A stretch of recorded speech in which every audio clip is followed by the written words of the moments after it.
Here's a nice information I need to share, that to get the highest speed from the hard disk or solid state drive SSD, we need to connect the SATA cable to the lowest number of the SATA.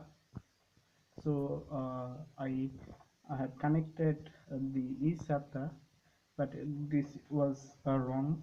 So I have to connect it to the lowest number of SATA. Here is the lowest number of SATA is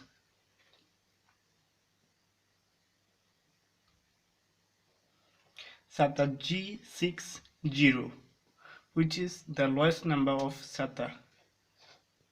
So this one is the SATA 6G0. So this is the lowest number of SATA. So I have to connect the SATA connector to this port.